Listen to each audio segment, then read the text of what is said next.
para mí.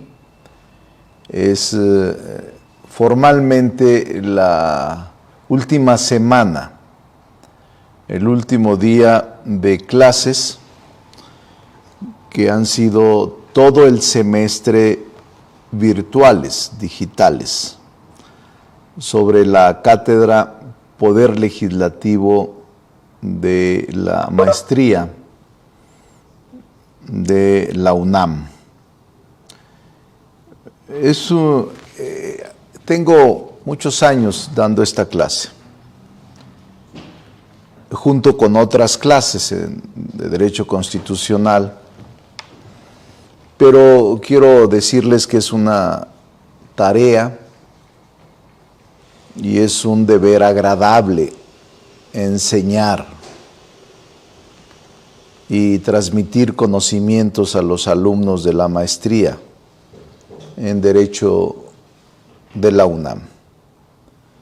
Me satisface ser catedrático, maestro de esta máxima casa de estudios, y como cada semestre que doy estas clases, y a pesar de mis actividades públicas, no he dejado de impartirlas. Y como casi todos los semestres, en este también me honra decirles que no tuvimos una sola inasistencia.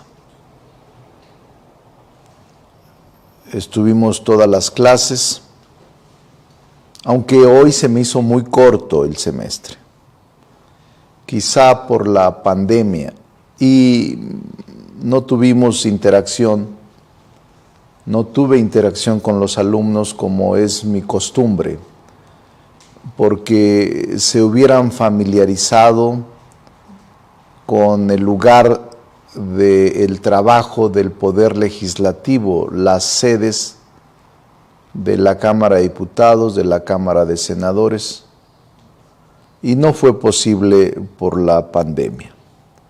Espero que podamos recuperar unas 2 clases más, se los voy a plantear, pero curricularmente hoy concluyen, formalmente hoy concluyen las clases. Les comento que acepté, aparte de los alumnos regulares a los que voy a calificar con presencia digital, tareas y participaciones, estoy en espera de sus tesinas, pero también me acepté a personas que sin ser del curso querían ser oyentes, y aceptamos un buen número, más de 100. Y también en las últimas 3 clases, creo que las últimas 3 clases, abrimos la pantalla, abrimos la posibilidad de acceder a este medio digital de manera abierta. Me sorprendió mucho porque se conectaron en la última clase más de 24,000 personas. Se conectaron y se mantuvieron las 3 horas de clase más de 20,000. Me he topado en la ciudad con algunas personas y jóvenes que me dicen que entraron a la clase última o a la clase y me platican de la clase, porque les pregunto a ver cuál fue la clase última y sí me la comentan. Entonces me da mucho gusto que podamos contribuir de esta manera. A pesar de que ustedes son los únicos alumnos inscritos en la maestría y que tienen que acreditar la materia para poder continuar los que así lo deseen al doctorado, es un requisito formal aprobar la materia, pero muchos, sin ser alumnos de la UNAM o incluso sin ser abogados, se incluyeron y accedieron a la clase en las últimas clases.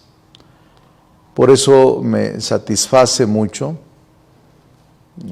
impartir y dar clases.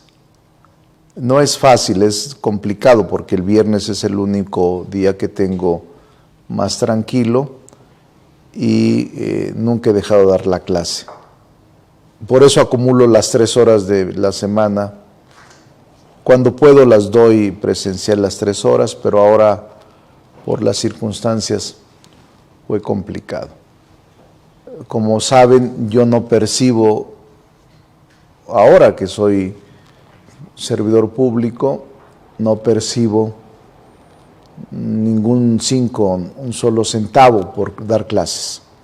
Soy maestro de la UNAM, con reconocimiento de la UNAM. Aquí estudié el doctorado, la especialidad, la maestría y el doctorado. Yo estudié Derecho en Zacatecas y aquí el posgrado, y por eso lo hago con mucho gusto, pagando, porque es mi deber. Y tengo muchos alumnos, muchos trabajan ya conmigo, o si no conmigo, en otros lugares, pero yo debo de tener de mis alumnos 3, 4 o 5 trabajando, y muchos se apasionan.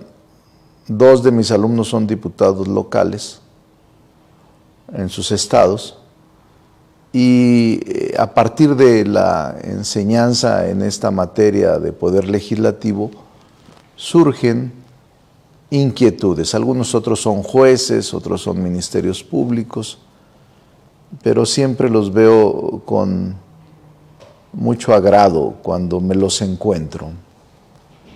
Entonces les voy a plantear extra clases o extra semestre, otras 2 o 3 clases. Le pediré a Santos que hable con ustedes, los que estén en disposición, para hacerlo. Hoy voy a tratar de agotar el semestre con 2 temas hasta donde pueda.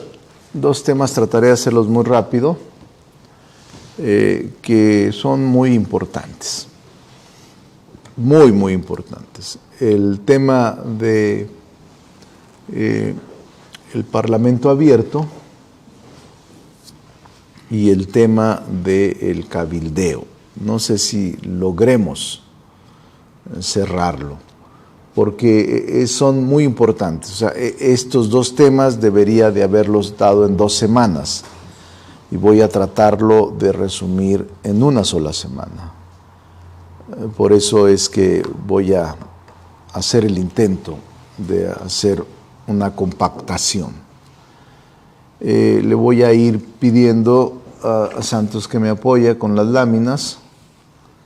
Vaya poniéndolas en pantalla para ver si aceleramos un poco el proceso. Bueno, el contenido es, en el contexto general, el modelo de parlamento o congreso cerrado, el modelo de parlamento abierto, el marco jurídico, los tratados internacionales, la cultura de transparencia y gobiernos abiertos, la obligatoriedad de transmisiones de las sesiones dentro del Parlamento abierto, la transparencia y las plataformas nacionales de transparencia.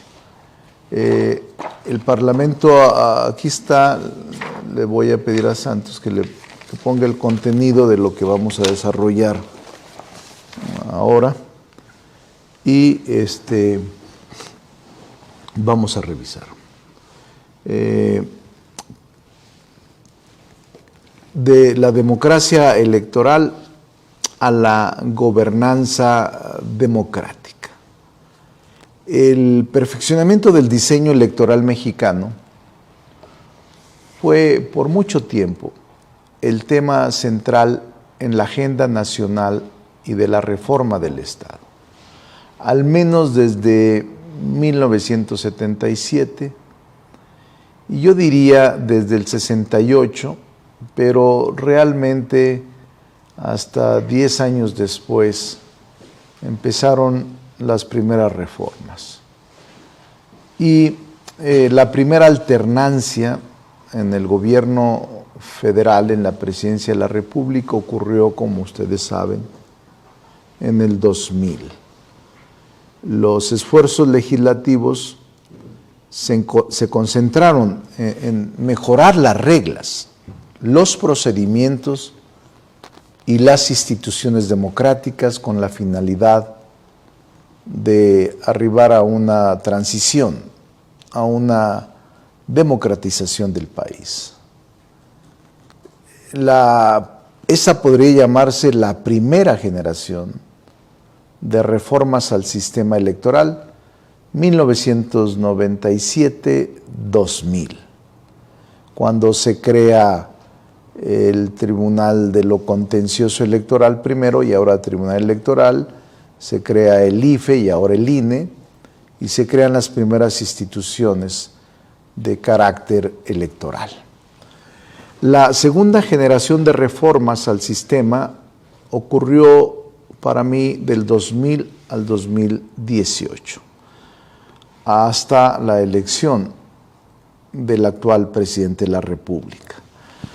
La segunda generación de reformas buscó también mejorar las reglas electorales y renovar la democracia representativa. Ejemplo de ello fue la reelección legislativa que este año se aplicará. Yo no voté en favor, argumenté en contra, en ese momento era diputado. No estoy convencido de la reelección legislativa ni de la reelección de ejecutivos, porque creo que cierran la puerta a una entreveración generacional, aunque hay opiniones en el sentido de que se perfecciona y se profesionaliza la función legislativa. Hay pro y hay contras, pero yo siempre he sostenido que fue inconveniente la reelección.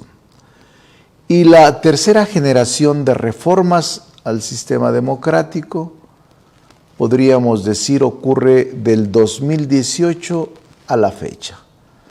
La consolidación democrática ya no se agota y nunca se ha agotado exclusivamente en el tema electoral el día de la jornada,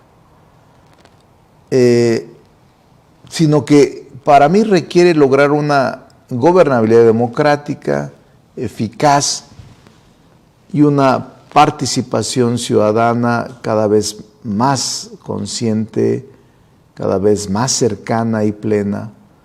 De ahí que se esté construyendo la posibilidad de reformas que den paso a un nuevo régimen.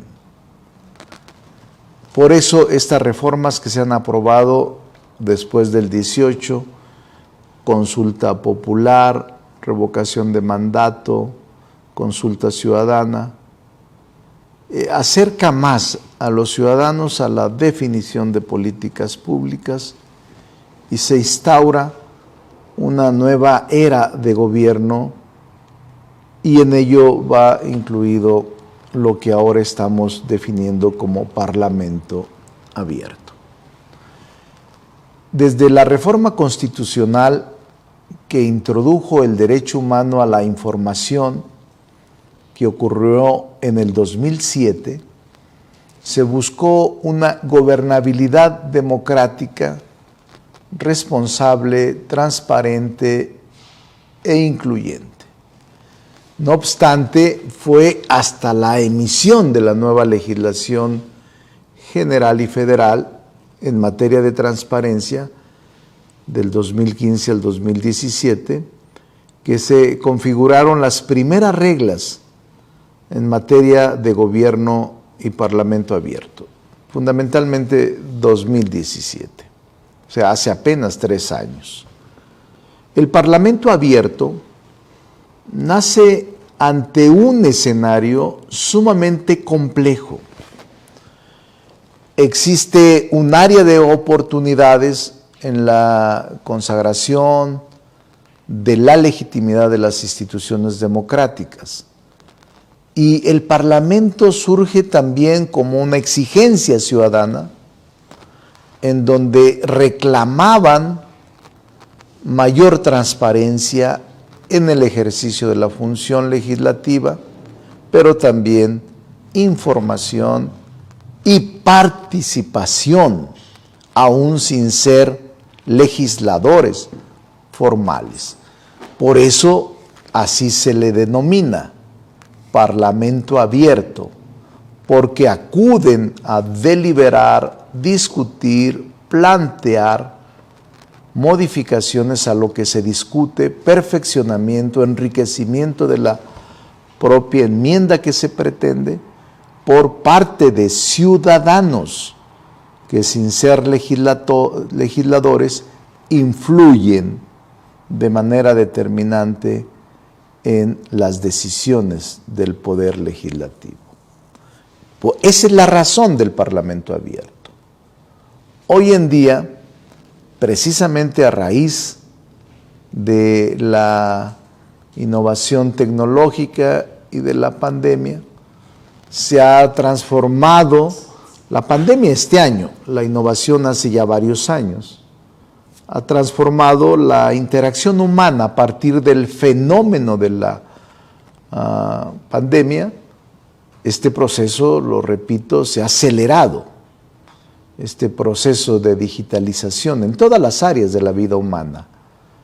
La era automatizada de la información ofrece nuevas oportunidades para renovar nuestra democracia, pero también contempla nuevos retos que obligan a la reflexión y a un análisis crítico para establecer una nueva relación entre la ciudadanía y entre la institución legislativa.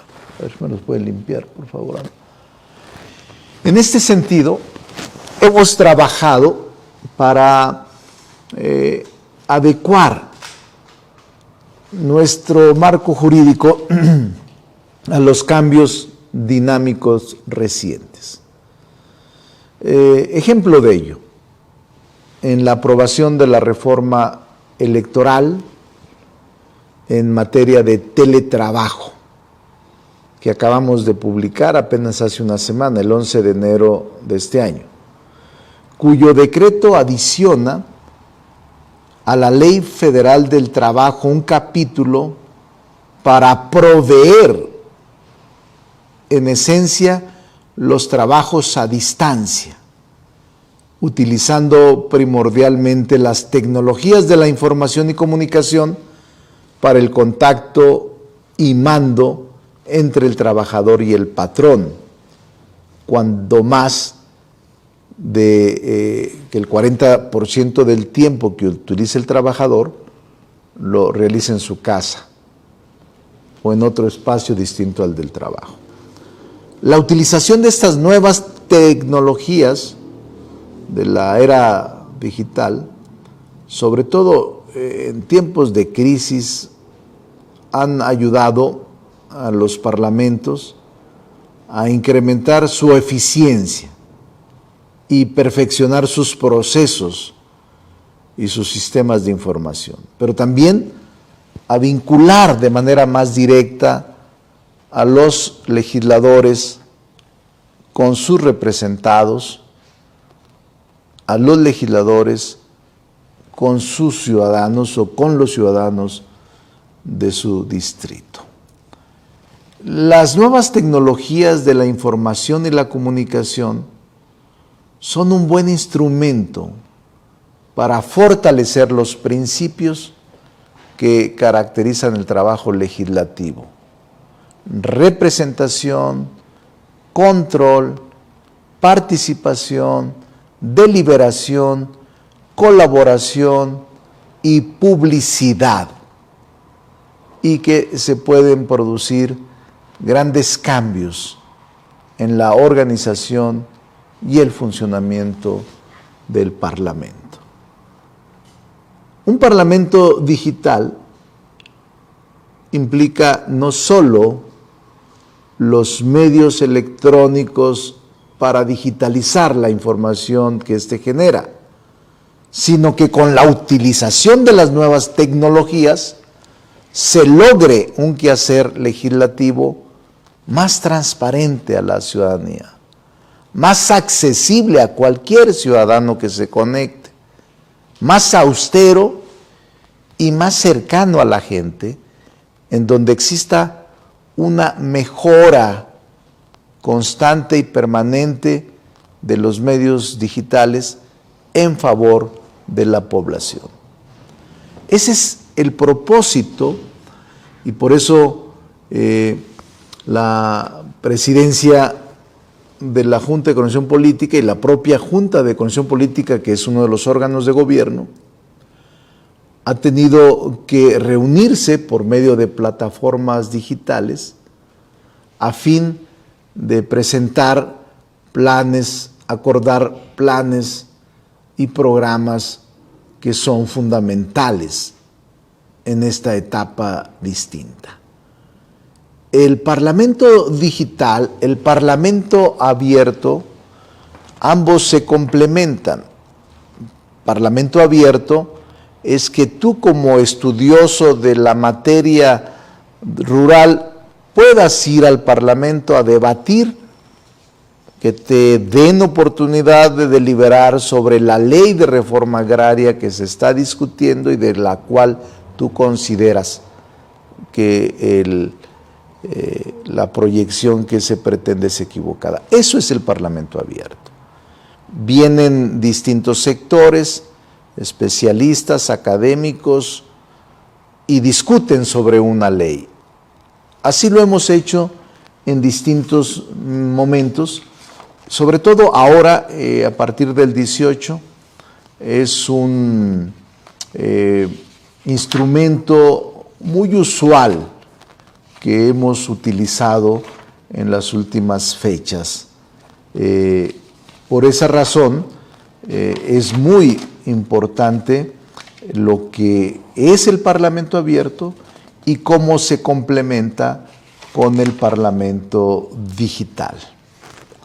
Voy a ponerles una serie de láminas para que puedan con rapidez tomar alguna ilustración de ellas. El modelo tradicional, que es el que nosotros conocemos como el modelo clásico de parlamento cerrado o de democracia representativa, es un modelo que se fue atrofiando, aunque todavía hay quienes piensan que debiera cerrarse el cuerpo legislativo, dado que una vez que es elegido, el diputado o el senador representan a la sociedad.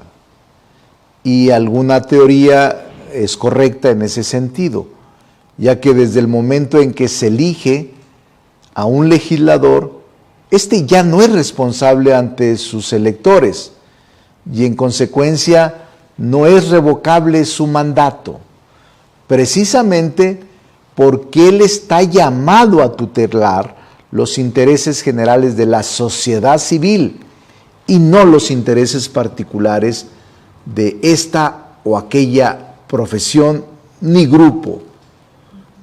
Una vez que es electo, en esta teoría clásica tradicional de la que les estoy refiriendo, una vez que es electo el legislador, en teoría tiene la plena libertad de legislar. Pero nosotros agregamos el Parlamento abierto de escuchar a los ciudadanos antes de legislar. Esa es la variante. La necesidad de transparentar y rendir cuenta no se da en plenitud en los parlamentos cerrados, en el modelo clásico del parlamento cerrado. No se da ni la transparencia ni la rendición de cuentas a plenitud. Toda vez que en términos de la doctrina contractualista, que ya lo revisamos, de Hobbes o hobbesiana, el contrato firmado entre la ciudadanía y el parlamento es incondicional. El legislador, en base a esta teoría de Hobbes del contrato social, tiene libertad plena para legislar en representación de sus electores. Este es el modelo clásico de parlamento cerrado. Además, recientemente, poco más de la mayoría de los ciudadanos inscritos, vemos pues que hay en los ciudadanos que están inscritos en el padrón, menos de la mitad vota. Hay un bajo índice de votación. Ha habido elecciones con el 30%, aunque el 18 sí fue una elección sui generis, atípica, donde se emitió, si mal no recuerdo, casi el 60%, 63% del padrón. Fue histórico. Bueno, hubo un presidente que fue el candidato único, López Portillo, no hubo nadie más, y él fue solo la elección, creo que sacó 80%. Pero bueno, no había vigilancia, no había órganos electorales, o era un solo candidato, nadie se presentó a la elección, solo él. Estoy hablando de votaciones vigiladas, competidas, participativas. Esta del 18 fue la más participativa en la etapa contemporánea del México moderno. Los partidos políticos tradicionales han tenido hasta ahora, o habían tenido hasta ahora, un monopolio absoluto del acceso y gestión del poder político. Sin embargo, en una crítica personal, hay un debilitamiento del sistema de partidos tradicional.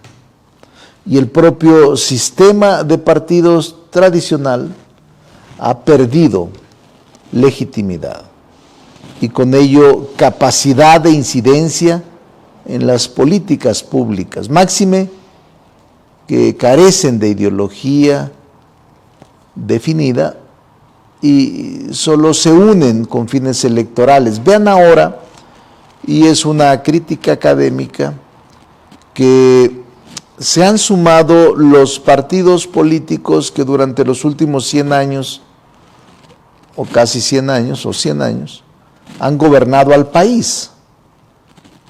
Los últimos 100 años han sido gobernados por el PRI o por el PAN, y regionalmente por el PRD también. Han tenido alternancias. Los tres ahora se han sumado a un solo frente o coalición para disputarle el poder político al partido que está gobernando. Y eso será siempre respetable, y son los ciudadanos los que deben de decidir en las urnas en quién confiar. Por eso es importante que todos tengamos cada vez más claridad de los procesos que se están construyendo socialmente. El modelo de parlamento cerrado puede ser un proceso ya en crisis, porque hay también críticas a la democracia representativa. Hay desencanto por la democracia en este viejo modelo del parlamento cerrado. A nivel mundial, Existe desconfianza, escepticismo e incluso opiniones encontradas con la democracia como forma de gobierno ideal.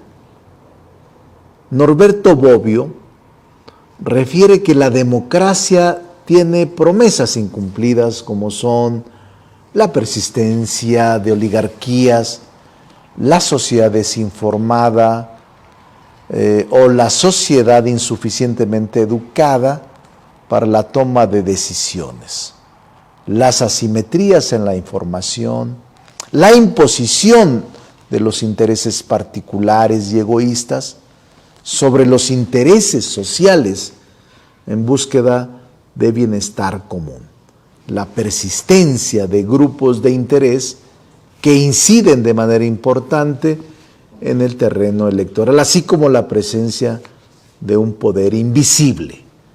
Esto es lo que afirma Norberto Bobbio. Y me refiero a la falacia de la autarquía, que es otra crítica a la democracia representativa. A la autarquía contempla que al establecer una estructura jurídica y política de órganos administrativos y judiciales, partidos, operadores y ciudadanos electorales, se emite un mensaje de autosuficiencia, de autorregulación de aquellos operadores y por tanto soslaya, evita, elimina, considera innecesaria la aportación ciudadana, la aportación a la crítica de grupos ajenos a estos estrictamente políticos de élites políticas, dejando al margen la participación ciudadana. El modelo clásico de democracia representativa termina por considerar que la democracia formal es el único medio de construir la decisión en la esfera pública. El demos es excluido por el kratos.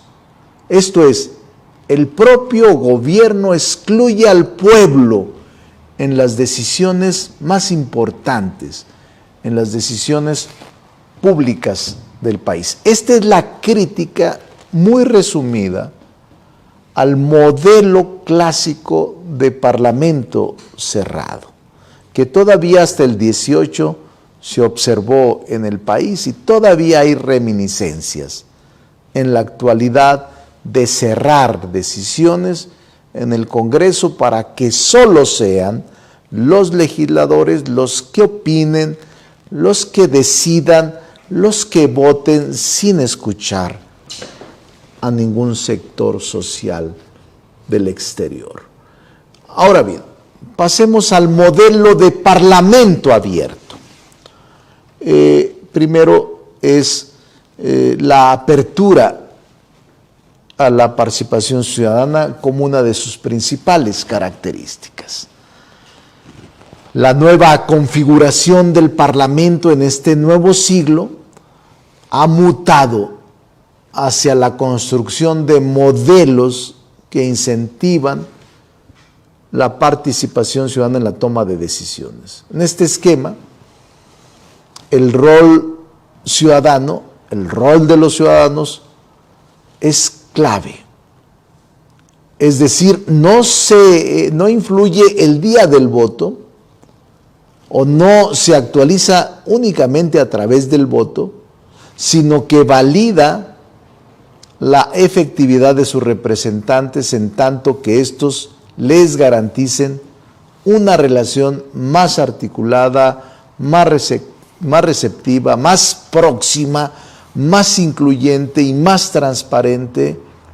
En definitiva, se abren espacios a la participación ciudadana en los procesos de decisión que tienen lugar al interior de las asambleas. En este momento, por ejemplo, estoy enterado, y ustedes también deben de estarlo, que un casi 80% o más de los actuales diputados federales se quieren reelegir Es decir, de 500, más de 400 están buscando su reelección. Es legítimo y es legal porque la ley así lo contempla, pero estableciendo estas características de parlamento abierto, van a tener que ir al distrito y van a tener que ir a rendir cuentas los legisladores.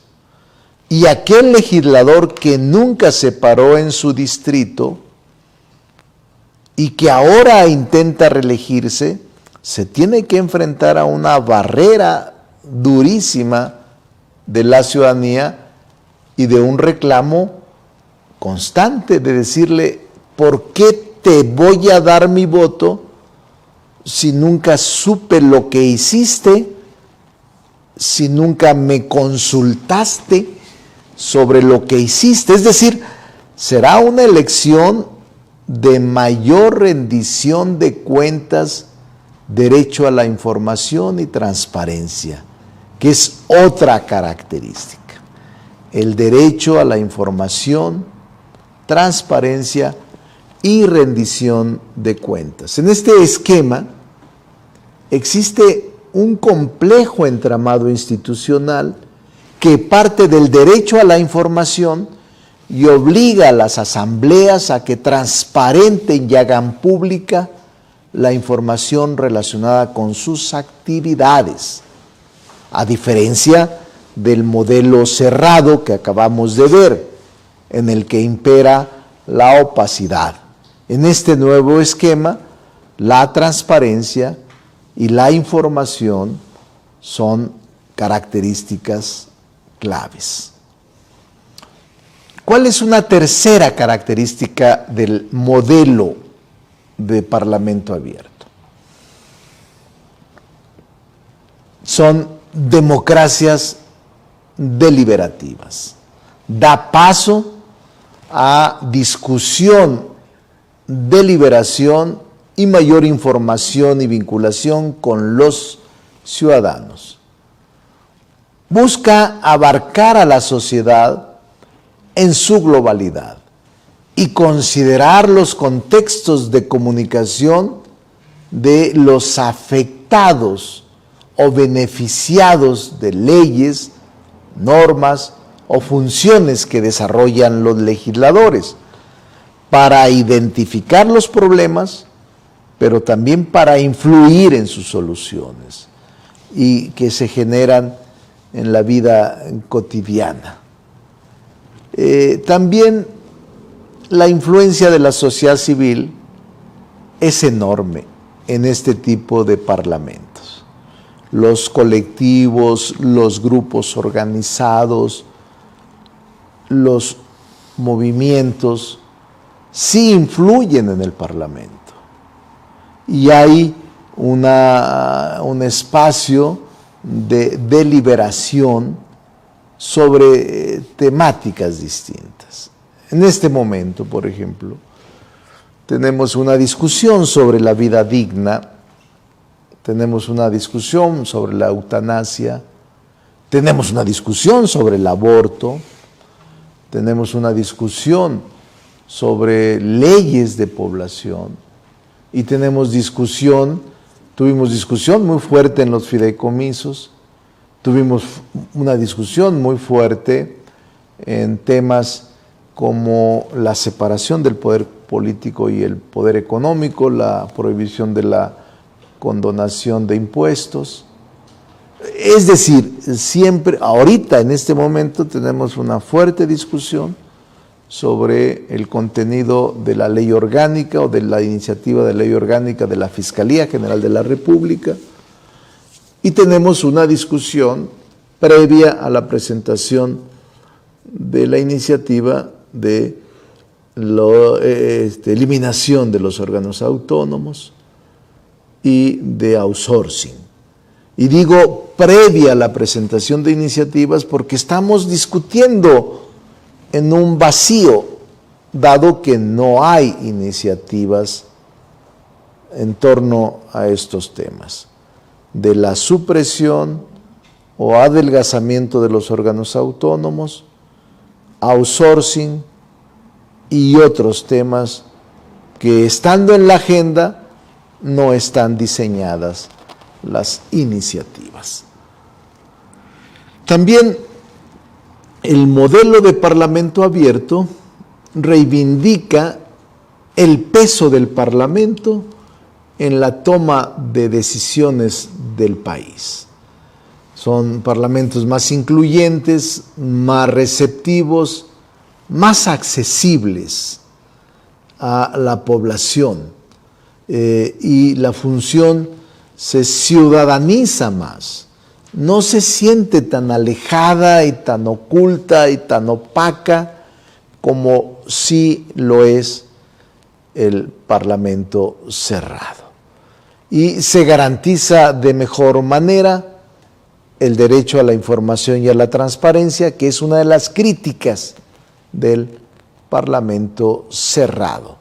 Se garantiza una mejor manera de ejercer el derecho a la información por parte de la ciudadanía, para que se informe de mejor manera sobre el trabajo legislativo, trabajo parlamentario, y faculta a los ciudadanos que, sin ser legisladores, participen en el proceso legislativo y les permite a los ciudadanos, a los colectivos, a la sociedad civil exigir la rendición de cuentas y asegurar de mejor manera que sus intereses como ciudadanos estén representados.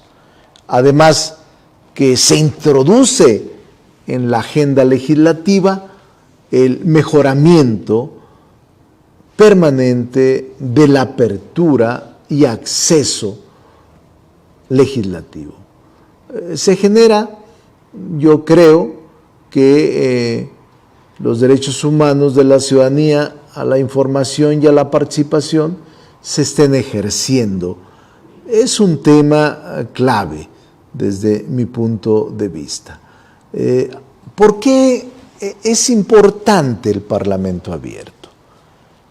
Por todas estas razones que he comentado del modelo nuevo, innovador, moderno. Además reconoce las ventajas y desafíos de la era digital y actúa en consecuencia. Como se ha dicho, como les he dicho en esta clase, la era digital ha modificado el uso que se hace sobre la información parlamentaria y las expectativas ciudadanas para una mejor representación y participación política. Las nuevas tecnologías maximizan el análisis y la reutilización de la información generada desde el Poder Legislativo, desde el Congreso, con miras a la construcción de un conocimiento compartido. Además, da constancia al trabajo legislativo. Con este nuevo modelo se deja constancia de los avances, la experiencia, los recursos y labores que se realizan al interior del órgano parlamentario, lo que eventualmente tendrá un impacto favorable en el conocimiento y en la cultura legislativa o parlamentaria. Y obviamente lo más importante, favorece la participación de la sociedad civil. Actualmente muchos gobiernos colaboran con la sociedad civil a través de organizaciones, colectivos, ONGs, a fin de perfeccionar los compromisos entre los ciudadanos determinados y el Parlamento, orientados a la transparencia, a la eficacia, a la responsabilidad, a la vigilancia, y con este esquema se abren las puertas incluso de aquellas instituciones que puedan estar con grados altos de opacidad y de falta de transparencia. El Congreso mexicano durante en el pasado, se distinguió por mantener un modelo clásico, basado en el parlamento cerrado, en el que las decisiones se reservan a la dinámica de las fuerzas internas y a la hermética élite política. El proceso legislativo y las tareas inherentes a este se desarrollaron en un entorno de centralización y opacidad. No había apertura de la sociedad, obviamente tampoco participación ciudadana, y era un órgano muy alejado de la sociedad, un cuerpo de élite que no tenía interacción ni tampoco vinculación con la sociedad. Esta lógica generó que, de acuerdo con la encuesta nacional de calidad e impacto gubernamental del INEGI, apenas una quinta parte de la población, es un 20-25%, 20%, una quinta parte de la población confíe en el Congreso de la Unión. Es decir, el 20% de la población confía en el Poder Legislativo y el 80% desconfía del Poder Legislativo. Por eso, desde la instalación de esta legislatura, como presidente de la Junta, aquí sí es un asunto personal, aunque con la comprensión de todos y el impulso de todos los coordinadores, esta lógica ha cambiado. A medida de que se perfeccionan los procedimientos en materia de participación ciudadana, en materia de transparencia y en materia de rendición de cuentas, estamos abriendo y estamos fortaleciendo la pluralidad para que acudan, en el caso de discusión de leyes que les afecten, en Parlamento abierto. Ha habido muchas experiencias en esta materia. Voy a presentarles este modelo de Parlamento abierto, decálogo, principios, 10 principios que han sido integrados por las entidades que participan en este Parlamento abierto. 10 principios: derecho a la información, participación ciudadana y rendición de cuentas, difusión y publicidad de la información parlamentaria, divulgación y publicidad de la información presupuestal y administrativa, información sobre legisladores y servidores públicos, información histórica, datos abiertos y no propietarios, accesibilidad y difusión, conflicto de intereses y legislar en Parlamento abierto. Le voy a poner, porque son muy importantes, es un decálogo que nosotros elaboramos. Voy a tratar de ponerles muy rápido las gráficas de Parlamento abierto para que de manera muy rápida puedan tomar ustedes nota. Miren, por el tiempo me apresiona, me tortura, porque tengo mucho que enseñarles todavía del Poder Legislativo y estoy oprimido por el tiempo. Por eso pónganle algunas láminas, a ver si lo pueden sacar, mientras si me dan un café, un té, unas láminas que rápido podamos pasar, porque quiero que quede muy claro el concepto de modelo de Parlamento clásico y el modelo de Parlamento abierto, junto con el decálogo de principios que acabo de referirles de manera muy, muy rápida. Vamos a ver después el marco jurídico. Pónganlo, Santos, a ver si lo pueden. Y si tienen alguna pregunta, porque vamos a pasar al tema de marco jurídico.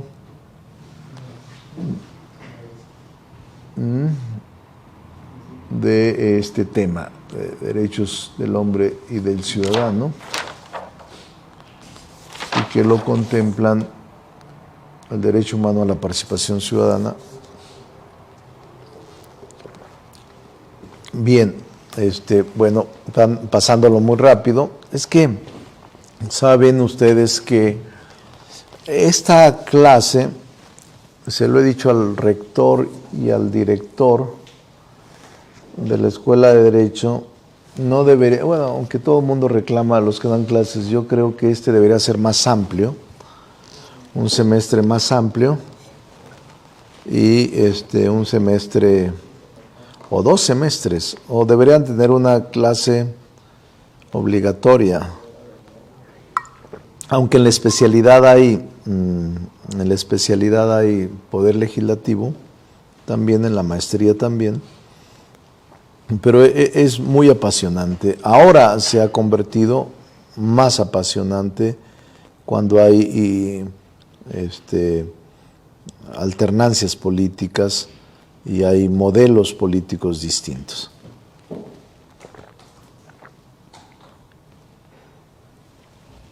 Vamos a ver. Entonces, no sé si ya pongan las Santos.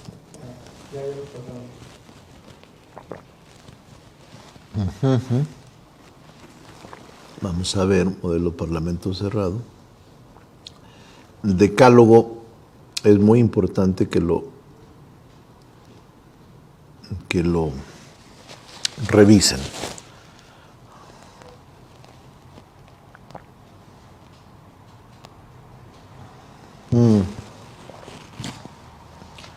Cuídense porque, ¿sí?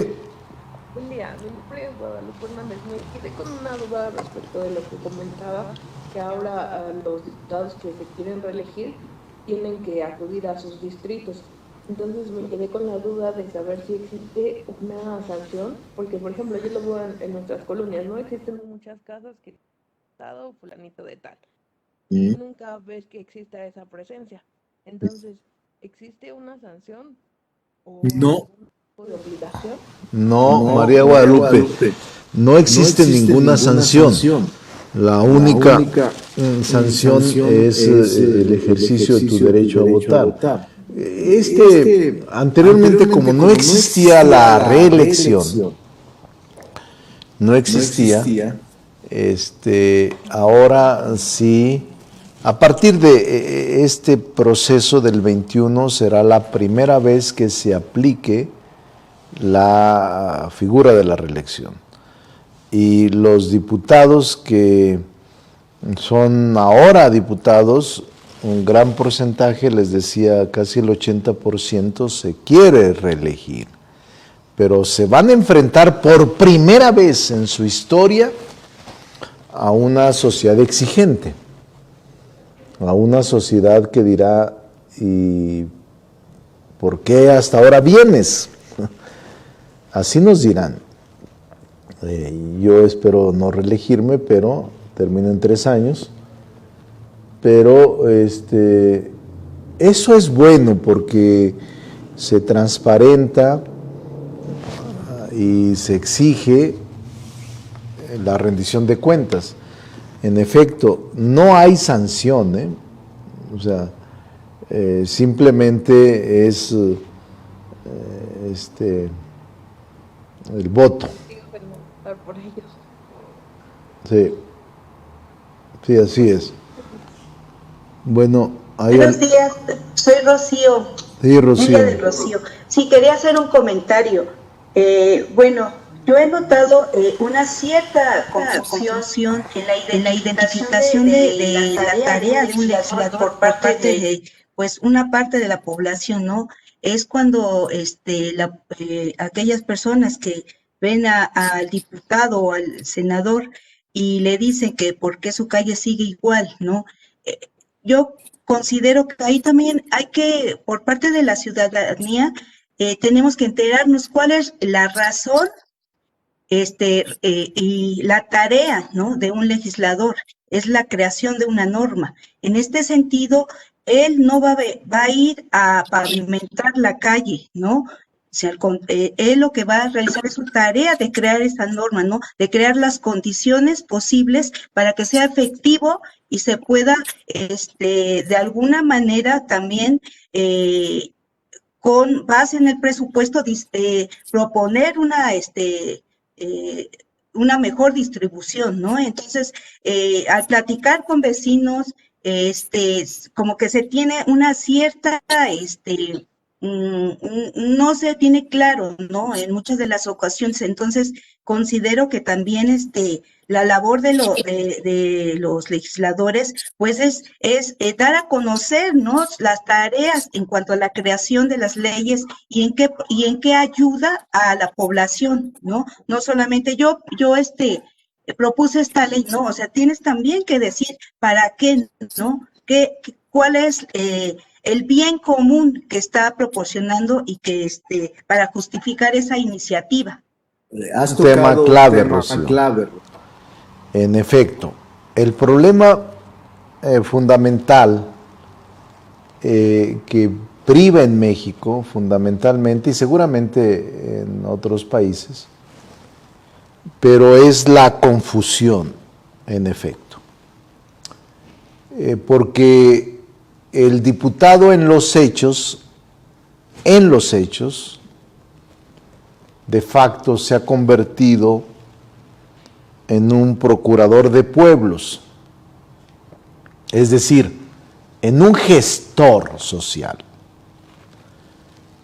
Por eso la intervención de Guadalupe es correcta y la tuya también, pero si fuéramos estrictos, diríamos, no me corresponde pavimentar la calle, no me corresponde proporcionarte energía eléctrica por las noches en tu calle, no me corresponde lo que al Ejecutivo le corresponde. Pero la gente no lo distingue y este es un grado de conciencia y educación. Pero sí puede el legislador influir en los planes del gobierno y fundamentalmente en el presupuesto.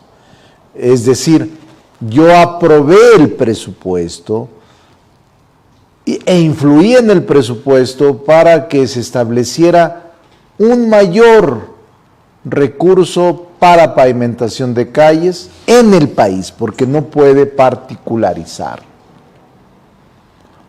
Y esto ha sido una tradición.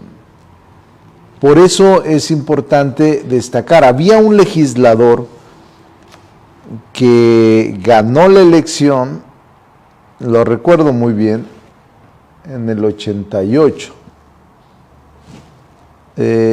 Y cuando hizo su campaña, era muy franco, que es lo que nos falta a nosotros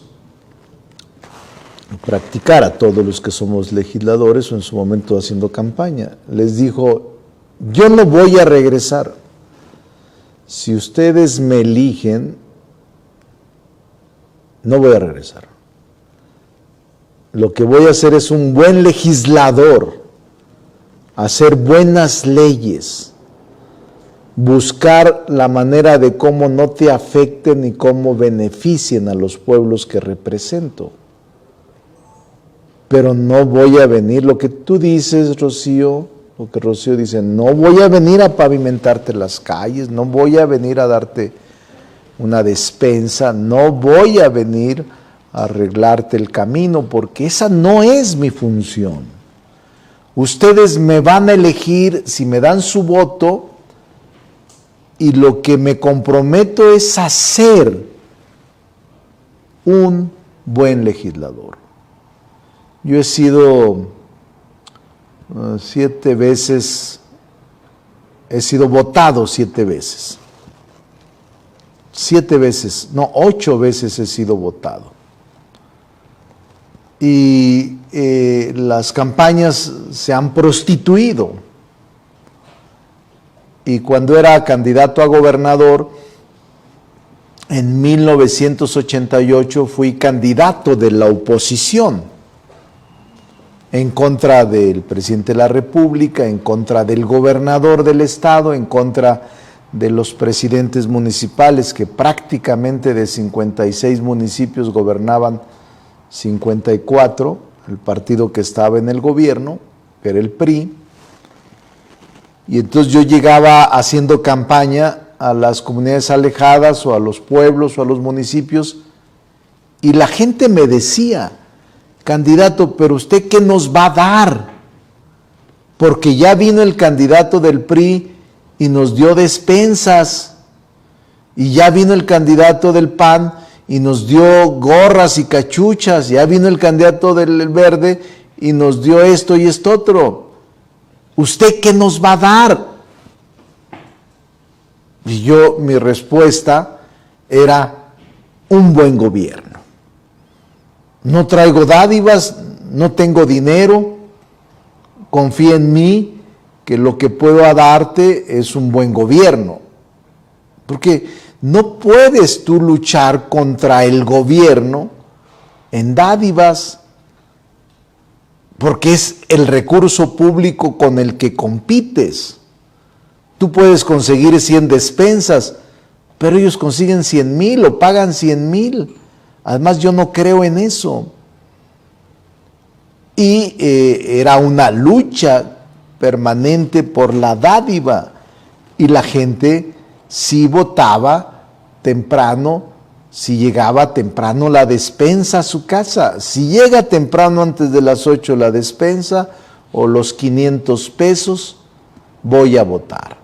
Y si no, votaré por el otro. Esa es la parte clave en la que yo creo que hubo un despertar en el 2018 con el actual gobierno. Yo sí creo que hubo un despertar ciudadano y que votaron y defendieron su voto en las casillas, en las urnas y en los órganos electorales.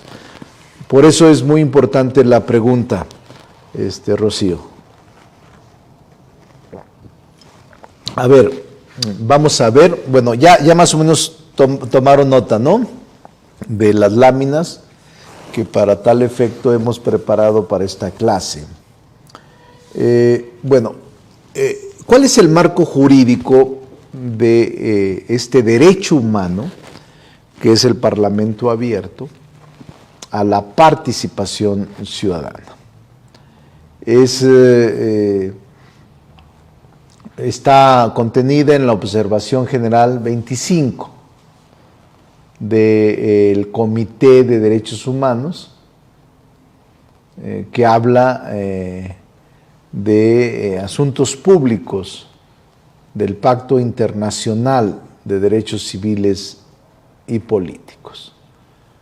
Esta observación prevé que la dirección de los asuntos públicos, en un concepto amplio, se refiere al ejercicio del poder político, que debe incluir al ejercicio de los poderes clásicos, tradicionales, legislativo, ejecutivo y administrativo, legislativo, ejecutivo, judicial, abarque todos los aspectos y acepte que la ciudadanía ejerza el derecho a participar en la gestión de asuntos públicos. Estos son tratados internacionales que ha firmado México y que son obligatorios. Este es el marco jurídico que nos da sustento y obligación en establecer el Parlamento abierto. En la Constitución Federal, en nuestra Constitución, está en el artículo 6º, en el artículo 8º y en el artículo 9º. El artículo 6º derecho humano de acceso a la información. En el 8º, el derecho humano de petición.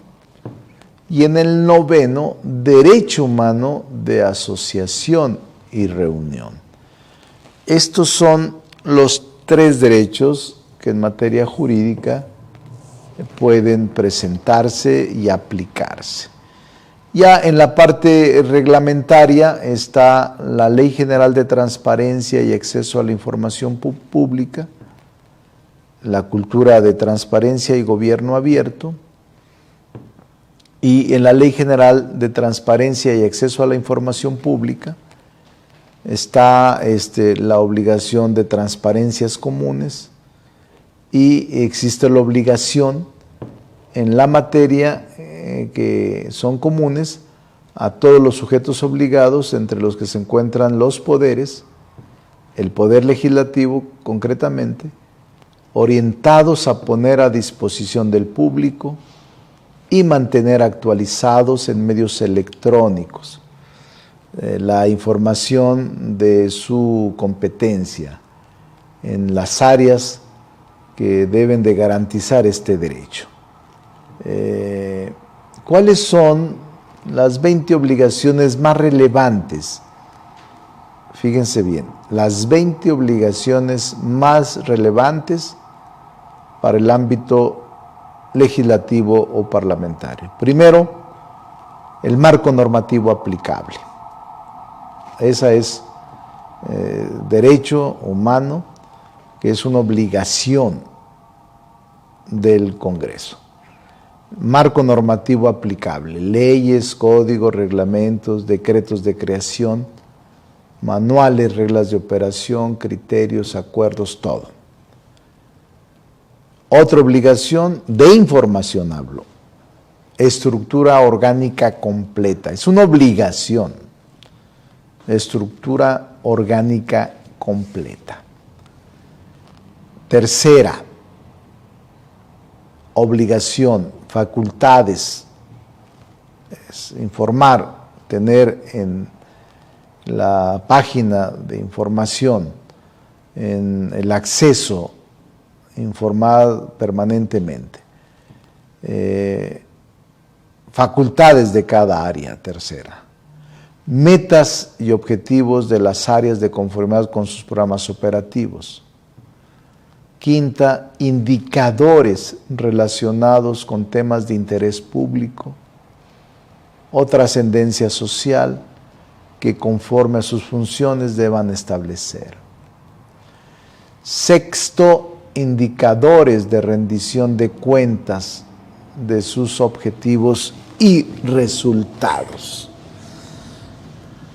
Séptimo, directorio de todos los servicios públicos que debe incluir al menos el nombre, cargo, nombramiento asignado, nivel de puesto en la estructura orgánica, fecha de alta en el cargo, número telefónico, domicilio para recibir correspondencia, todo.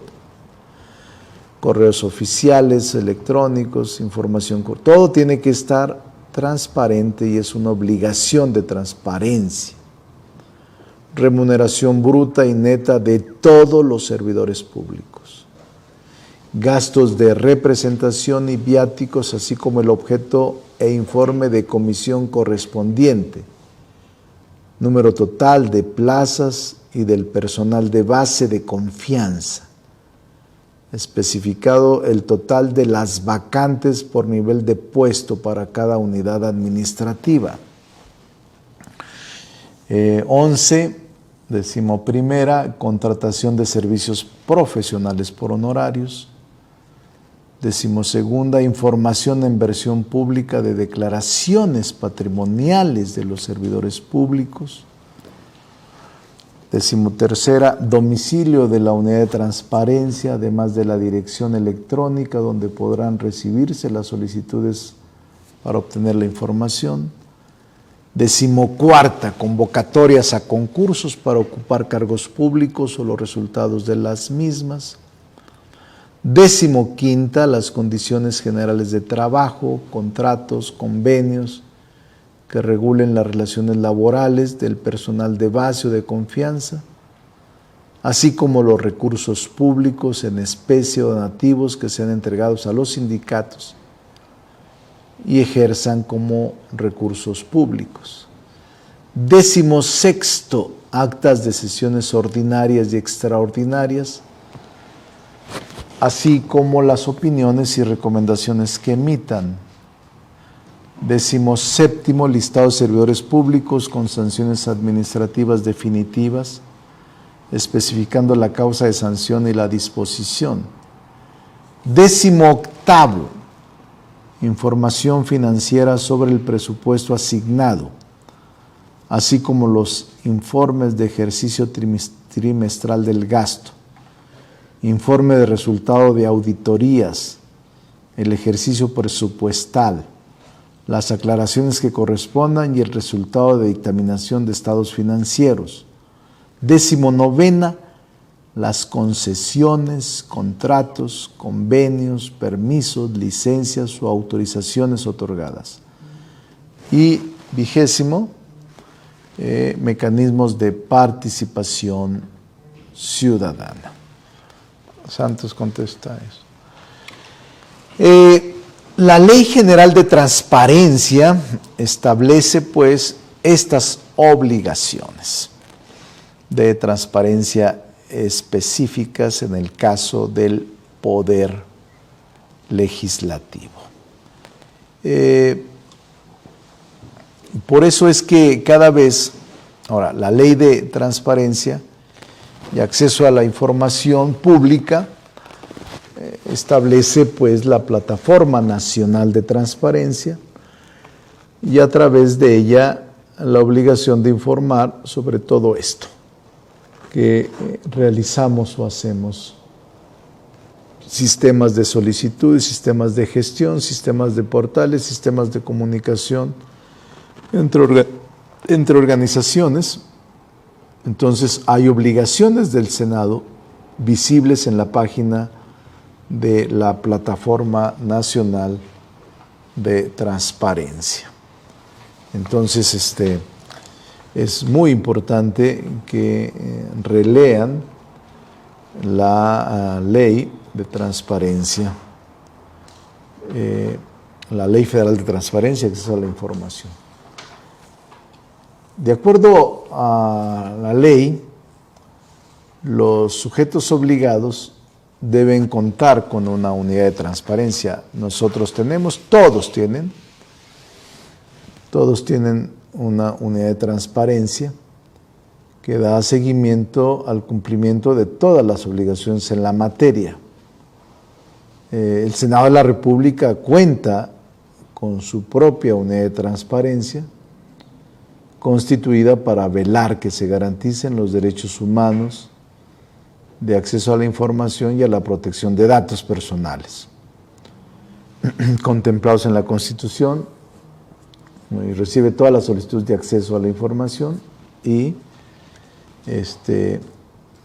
proporciona. Durante esta legislatura, todo esto es parlamento abierto, todo esto es parlamento abierto, que se ha modificado en razón de la ley, pero que hemos estado impulsando legislación para que no solo sea una moda, sino que sea el parlamento abierto por decisión jurídica, no solo mientras nosotros estamos, sino que ya tenga carácter de obligación general. Durante esta legislatura, la unidad de transparencia del Senado ha recibido una cantidad muy importante de 1.589 solicitudes.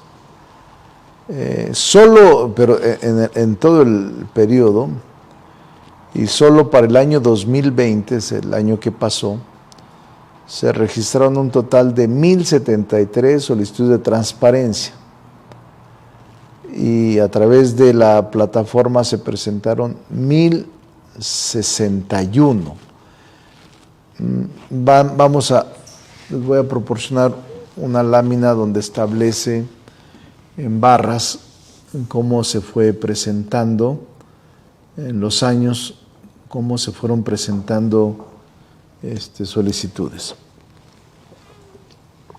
Diciembre, curiosamente, yo digo que eso es lo que provoca la transparencia. Cuando eres abierto, no tienen por qué pedirte cosas. Ustedes pueden ver aquí, 2017, que se creó la unidad de transparencia, 1548 solicitudes. 2018, 1440 solicitudes.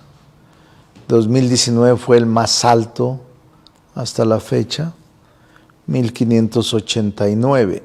Y el año pasado, quizá la pandemia, quizá no lo sé, 1073.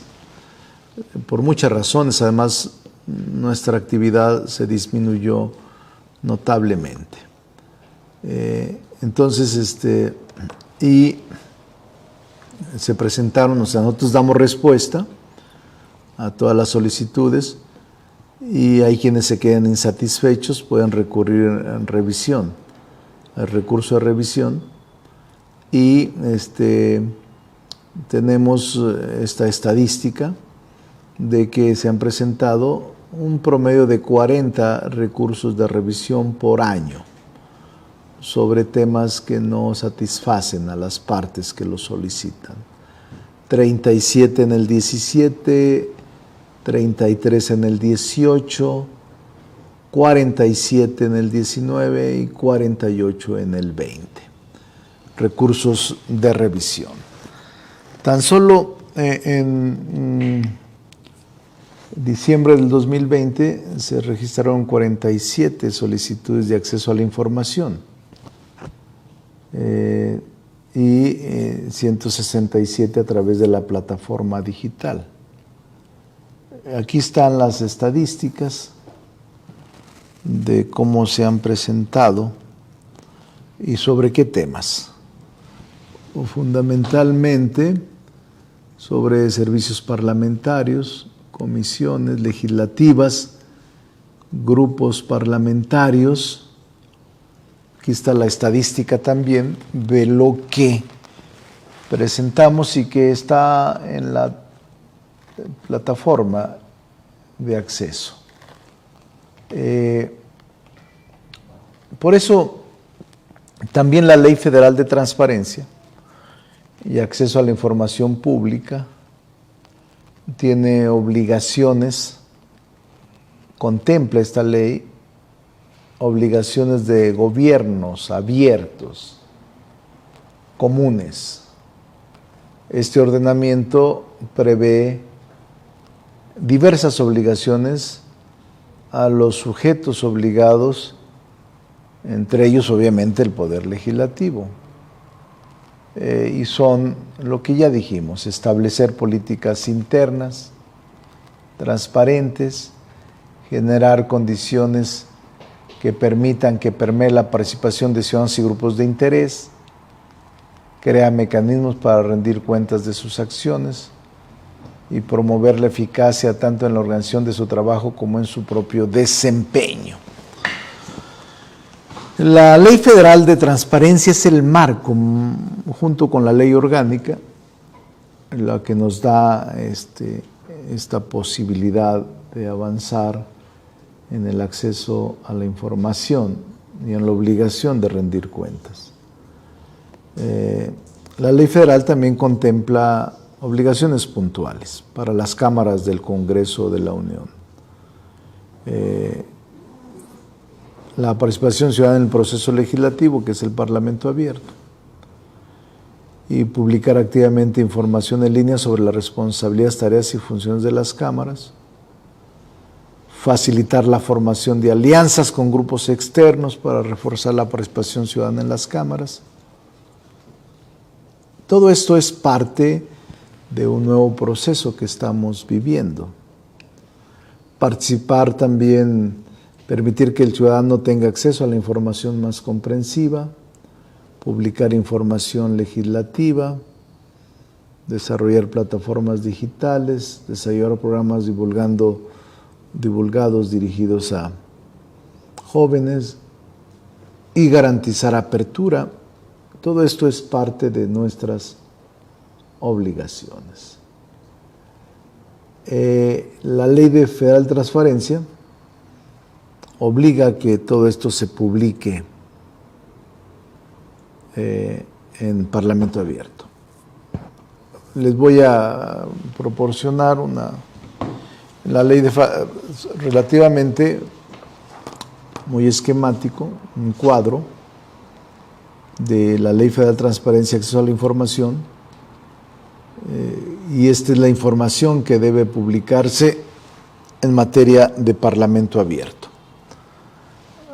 Aquí se las voy a mostrar. Agenda legislativa, Gaceta Parlamentaria. O sea, esto es lo que debe de publicarse en nuestro portal cuando hay Parlamento Abierto y que normalmente acudimos a él.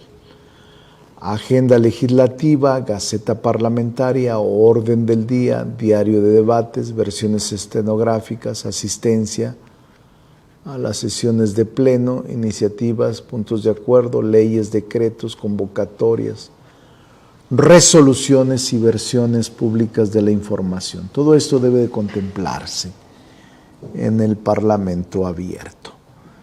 Y la información que debe publicarse en materia de Parlamento Abierto son contrataciones de servicios personales. Todo esto. Les voy a mostrar 15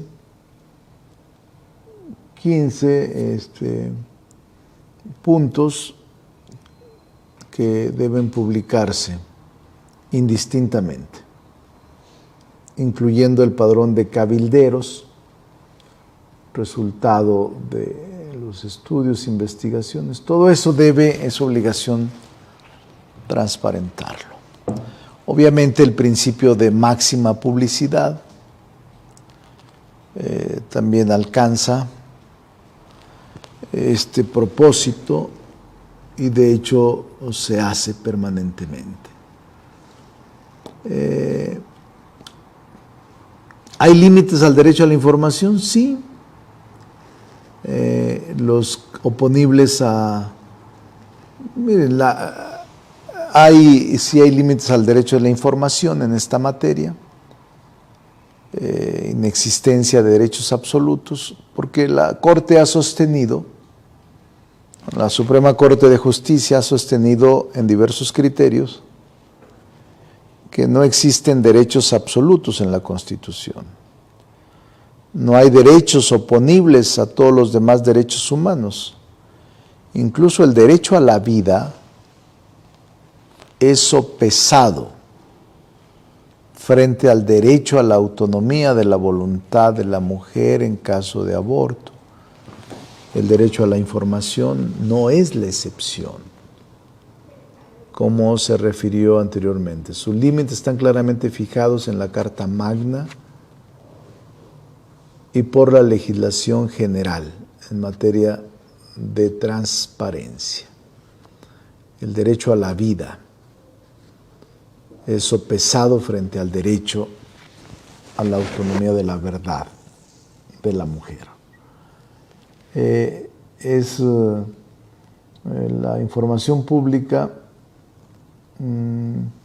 reservada en materia parlamentaria también hay. ¿Cuáles son las que se consideran reservadas? Cuando se compromete la seguridad nacional, cuando se compromete la seguridad pública o la defensa nacional y cuente con un propósito genuino y un efecto demostrable. Hay, por ejemplo, conversaciones que sostienen miembros de la Cámara en la Comisión de Seguridad Nacional con elementos del Ejército, elementos del gobierno, y en algunos casos esas no se pueden publicitar porque se trata de información delicada que se proporciona a los órganos legislativos, pero no se puede difundir. o cuando pueda menoscabar la conducción de las negociaciones y las relaciones internacionales. Por ejemplo, en las negociaciones del TEMEC, muchas cosas yo no podría dar a conocer en la negociación previa, porque pudo haberse obstaculizado la negociación. No puedes, aunque conozcas cómo va la negociación, no puedes adelantar ningún trazo de la misma hasta que se concluya y se vote. También cuando se entregue al Estado mexicano, expresamente con ese carácter, el de confidencialidad, y que lo entregue otro sujeto de derecho internacional, excepto cuando se trate de violaciones graves de derechos humanos o delitos de lesa humanidad de conformidad con el derecho internacional. También se reserva la información parlamentaria cuando pueda afectar la efectividad de las medidas adoptadas en relación con las políticas en materia monetaria, cambiaria o del sistema financiero del país. Y también cuando ponga en riesgo la vida, la seguridad o la salud de personas.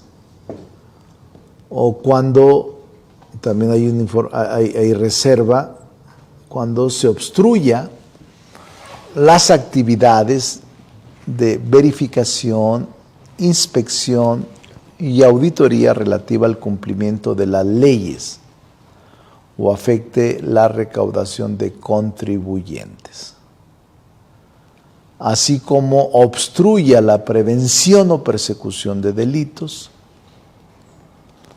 o opiniones, recomendaciones o puntos de vista que formen parte del proceso deliberativo de los servidores públicos hasta en tanto no se adopten decisiones definitivas. O cuando se obstruya, también se reserva, cuando se obstruyan los procedimientos para fincar responsabilidades a los servidores públicos en tanto no se haya dictado la resolución administrativa. Y cuando se afecten los derechos del debido proceso, en caso de juicio político o declaratoria de procedencia. Estos son, grábenselos bien, las reservas en materia parlamentaria. Información reservada en materia parlamentaria. Bien.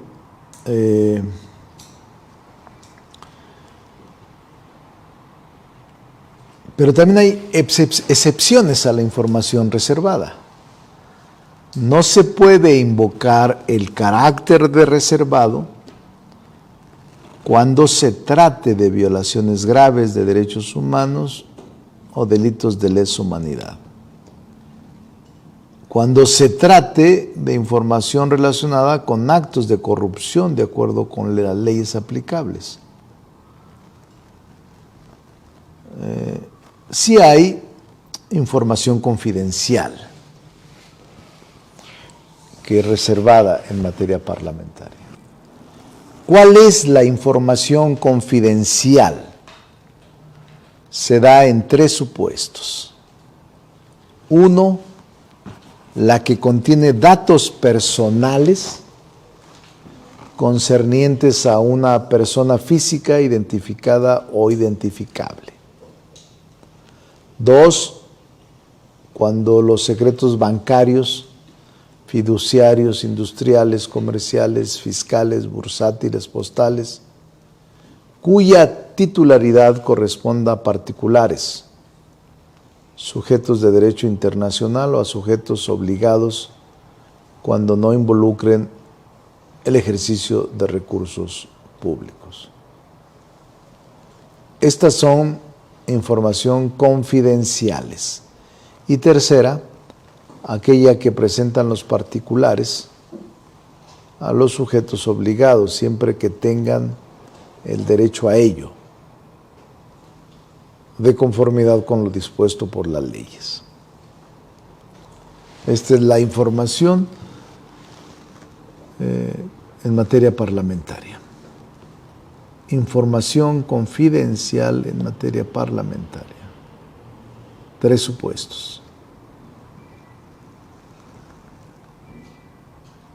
La temporalidad de la información reservada y confidencial. La información puede clasificarse como reservada hasta por 5 años y ampliarse por otro periodo adicional de 5 años, pero se debe fundar y motivar dicha cuestión.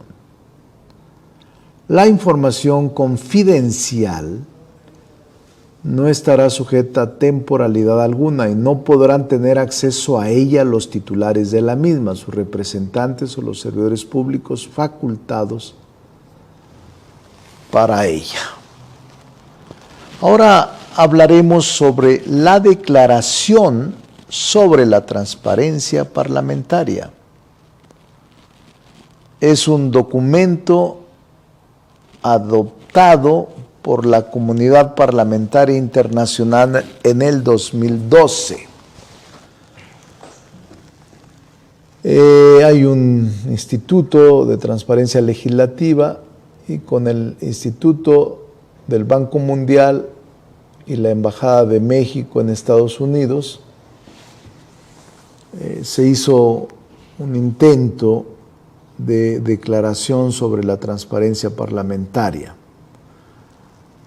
que es el consenso prevaleciente entre participantes de esta cumbre y que el objetivo de esta reunión, de esta declaración sobre la transparencia parlamentaria, era hacer un llamado a los parlamentos nacionales y a los órganos legislativos subnacionales y transnacionales para generar un mayor compromiso con la transparencia. Esto fue en el 2012 y esta declaración México la asumió, por tanto es obligatoria para que los parlamentarios generaran un mayor compromiso con la transparencia y la participación ciudadana en el trabajo legislativo.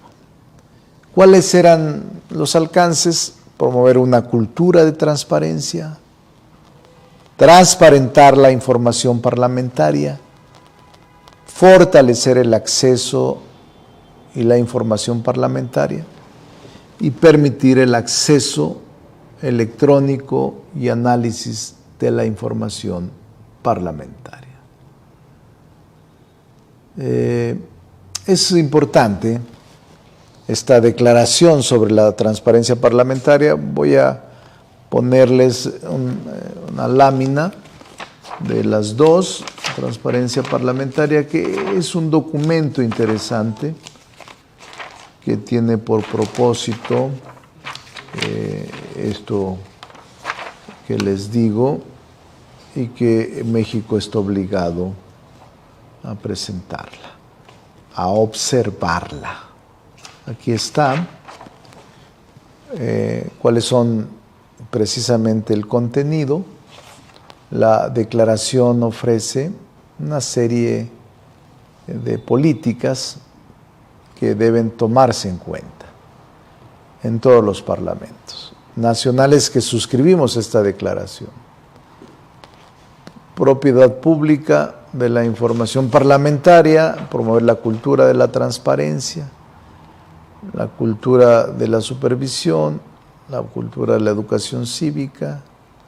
Es una declaración general, pero me parece importante establecerla. Estas son las que ven en su pantalla y anterior a esa está no sé si ya la pusieron, lo del marco jurídico.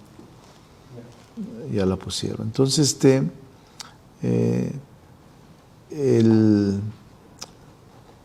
facilitar el acceso a la información parlamentaria y tiene un propósito claro. También esta declaración fue muy importante en el 2012. Yo estaba concluyendo de senador mi segundo periodo y lo recuerdo. Es interesante porque ya es un marco obligatorio para México. Ahora bien, esta legislatura en la que participo ha intentado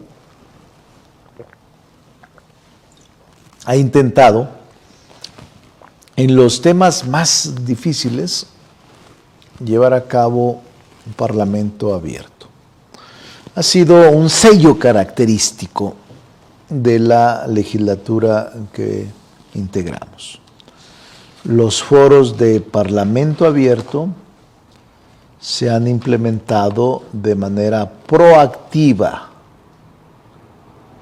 En estos una variedad de actores han participado, de actores de la sociedad civil, académicos, intelectuales, estudiosos del tema, han participado con la finalidad de opinar y formular propuestas sobre temas de índole legislativa que eventualmente pueden traducirse en cambios normativos. No obstante, al tratarse de una figura nueva, el diseño de estos foros es todavía perfectible.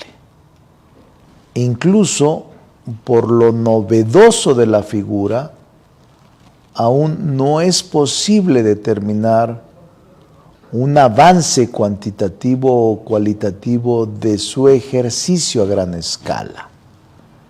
Por la misma razón, su avance e impacto deben ser medidos con el paso del tiempo, pero no mucho tiempo, porque la sociedad está exigiendo resultados. Sin embargo, conviene hacer referencia a muchos ejercicios que se han realizado desde el Senado de la República sin tratar de ser exhaustivos ni contemplarlos todos. Algunos que me vienen a la memoria. ¿Cuáles son, antes de enunciarlos, algunos que yo recuerdo, cuáles son los elementos característicos más importantes de este tipo de foros de parlamento abierto? Yo diría que serían como elementos, primero, el que se trata de foros vinculados con temas de la agenda legislativa o que buscan introducir temas a la agenda parlamentaria ya existente. Son convocados por lo general por la comisión o comisiones relacionados con el tema a tratar. Tercero, se emite una convocatoria pública para que los interesados se registren y puedan participar. Como cuarto elemento característico es el que cuando exista una variedad de participantes, su intervención es organizada en relación a la entidad que representa. Quinto, los participantes pueden ser, entre otros, instituciones, universidades, académicos, investigaciones, entidades de investigación, grupos empresariales, asociaciones civiles, particulares, representantes de diversas áreas de los poderes, tanto ejecutivo como judicial y tanto federal como local, por mencionar los más recurrentes. El Parlamento abierto en el Senado es muy importante. Y estos elementos característicos que menciono se aplican siempre, indistintamente. Incluso como un sexto elemento pueden ser las mesas de trabajo que se instalen para tal propósito. Son moderadas por senadores y senadoras, que a su vez son presidentes o secretarios o integrantes de las comisiones dictaminadoras. Tienen una agenda específica para la reunión. Integran la información de los temas a tratar por cada participante. Se realizan versiones estenográficas de las intervenciones. Y al final la parte organizadora emitió una relatoría y se dan conclusiones generales. Estos son los elementos característicos del Parlamento abierto, que son claves. Ahora bien, ¿cuáles son unos ejemplos, algunos casos que hemos llevado a cabo en el Parlamento abierto? Algunos casos.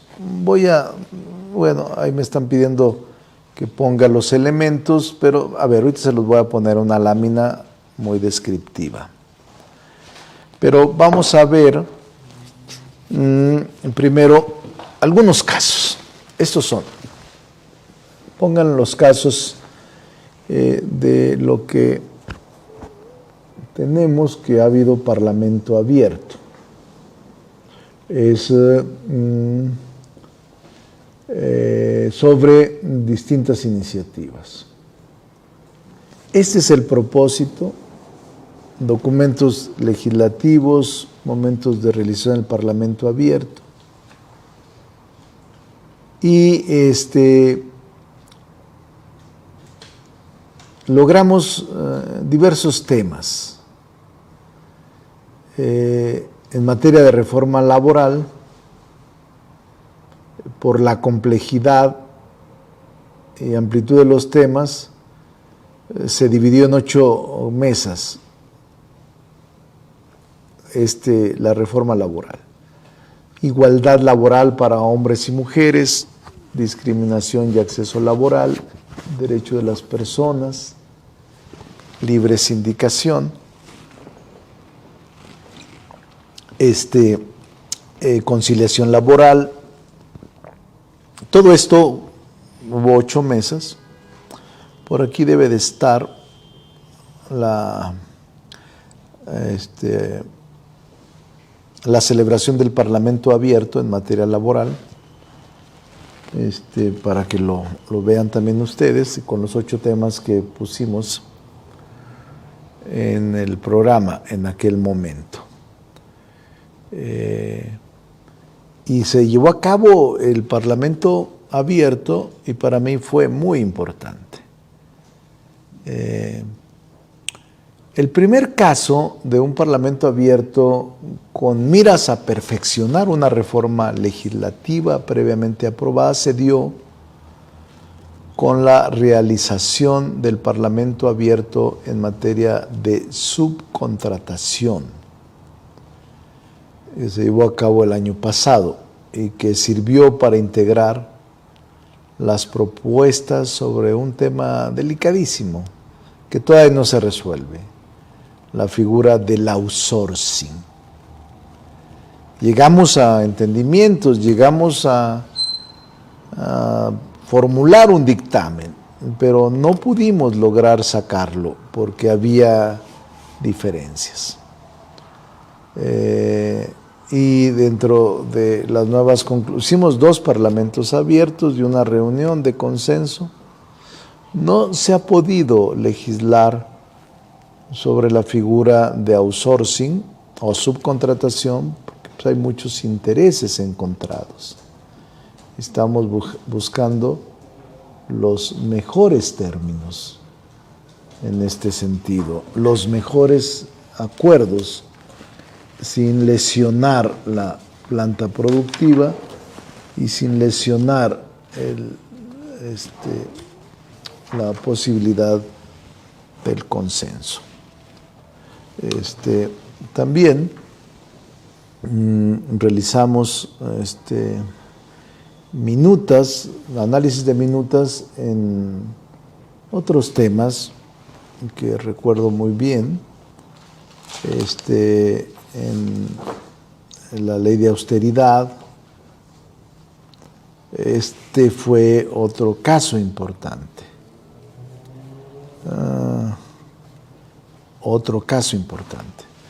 La ley de austeridad fue un ejercicio de Parlamento abierto que, para recibir las opiniones y comentarios de las instituciones académicas, de las organizaciones de la sociedad civil, de los especialistas en el tema,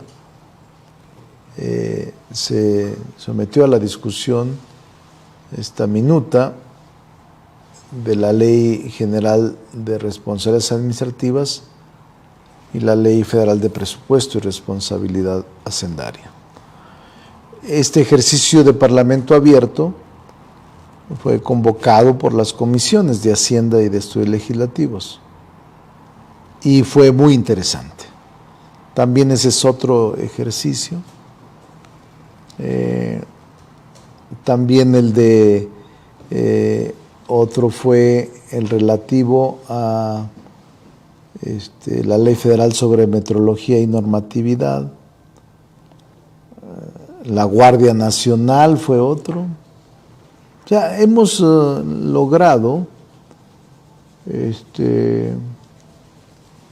promover leyes, acordar leyes, consensar leyes con la participación de personas externas que han contribuido a enriquecer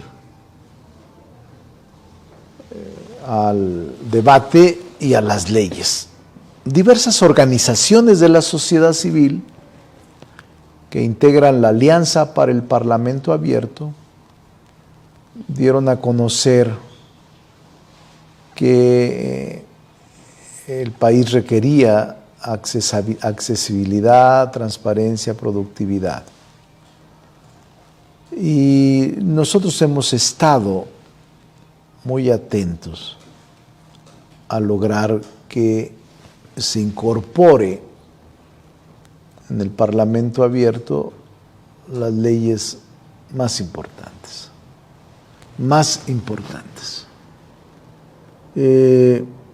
Por esa razón, nosotros estamos totalmente convencidos de que el Parlamento Abierto es una institución que llegó para quedarse. Ya no podrá ser de otra manera. Por eso era importante no dejar pasar esta clase para revisar los parlamentos cerrados y los parlamentos abiertos. Y les quiero decir que esto abre más la posibilidad de acceder a la voz ciudadana y la voz ciudadana acceder a los controles legislativos y al trabajo de actualización legislativa. Yo creo que es un buen ejercicio el Parlamento abierto. Claro, se lleva más tiempo, hay más discusión y ya no salen las leyes como las envía el Ejecutivo sin quitar una sola coma, sino que se introduce un proceso de profunda discusión. Bueno, este es el tema de Parlamento abierto. Esta es la clase de Parlamento abierto. Y en comparación con el sistema clásico, el esquema tradicional, el esquema cerrado. me han dado ya, ¿dónde están los que hoy entregan su tesina? Quedamos que hoy me la iban a entregar porque quiero dedicarme a leer este fin de semana para calificarle su tesina. Ya entregó a Nayeli Rojo, aquí está, ¿verdad? ¿Está conectada Nayeli? Sí. Ya le Sí, doctor, aquí estoy. ¿De qué le entregaste tu tesina? Yo la comparación de la iniciativa ciudadana de México, Argentina, Nicaragua y Ecuador. Entonces comparo los artículos constitucionales y las diferencias que hay para hacer como un conglomerado de cuál sería la fórmula ideal para que la iniciativa ciudadana fuera más eficaz. Muy bien. Lo voy a leer. Me parece interesante. Hugo Huerta, ¿de qué le entregaste? Bueno, doctor, sí, yo lo entregué acerca del poder legislativo y el juicio político. Hablo un poco de lo que es el juicio político, los sujetos que intervienen en el juicio político